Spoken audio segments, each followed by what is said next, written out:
looking at some power lines overhead. We have a big windstorm coming in later this afternoon, and when we get windstorms, we see power outages. I'm joined by Johnny Knowles from BC Hydro. Thanks for coming in, Johnny. You're welcome. We are theoretically, hypothetically, in a danger zone here. Absolutely. You have a little example set up for us to tell us how far we need to stay away from down power lines to stay safe. Let's go through it. Okay, so what you're looking at here is a length of 10 meters, and at the end of the 10 meters is what we're simulating as a down power line.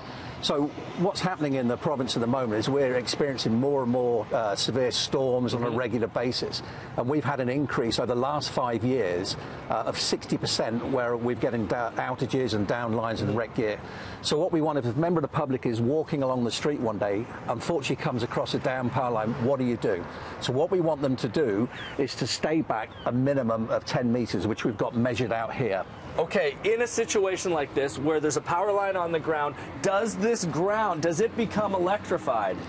Like a pool of water, you throw a stone in the middle, the ripples will head further out, and as they get further out, they become less and less. Okay, so 10 meters takes us away from the intensity, not necessarily away from the complete current. Yeah. So we give people 3 words we want them to remember, and it's down, danger, dial. If you come across a down power line, it's a danger. Stay back 10 meters and then dial 911.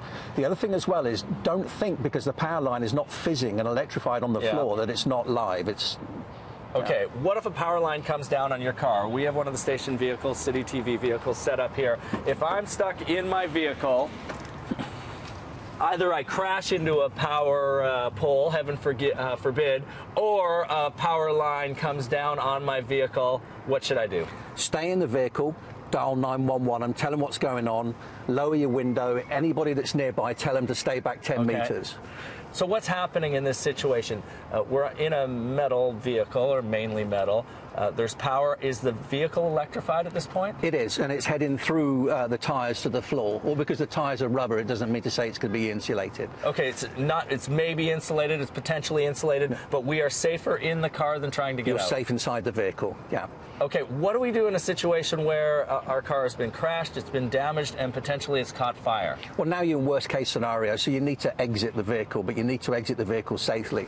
So the thing you have to remember is when you're exiting a vehicle, and I'll tell you how to do that in a second, is don't touch the vehicle and the ground at the same time. Electricity travels at the speed of light, 300,000 kilometers a second, so it's going to go through you and electrocute you. So what you need to do is you need to get to the edge of the vehicle. So would you swing your feet out? Yeah, but you don't keep your feet on the ledge because you need to hop out of the vehicle. Keep them on the ledge. Yeah, I would. Well, it gives you a better chance to actually hop out, and then you need to leap out with both feet together, but don't touch any part of the vehicle. Make sure not to touch the door. Okay. Yeah. So when you've done that, perfect. And then I'm down. I don't want to touch that door. So keep your feet together. Keep your feet together. Yep.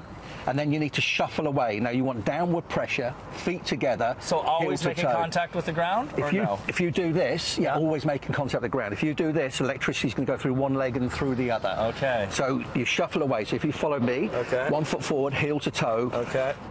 And no more than that. No more than that. Yeah. Okay. Keep going 10 meters. In the absolute worst case scenario, your car's on fire, you have power running through it, and you have a baby in a car seat in the back. Well, we're dealing with worst case scenarios, like you've said. I would take the child from the back of the car and I would hold them and I would do exactly the same. Okay, get them out of their seat while you're in the car, and then you jump out with that because the vehicle's on fire and you're not going to go back to the vehicle either. Okay, these are worst case scenarios, but we are talking about this major windstorm coming in today, and you guys are going to be busy at work out there. What do we need to do when we see a hydro crew on site? Just make sure you stay away from what they're doing. You've got to stay away. You don't get close to a down power line. Perfect. Take an alternative route if they've partially blocked the street or blocked the street. Exactly. Okay, great. Best of luck to your crews out there today. It is going to be a busy and an active afternoon. I'm sure you're well prepared. Coming up.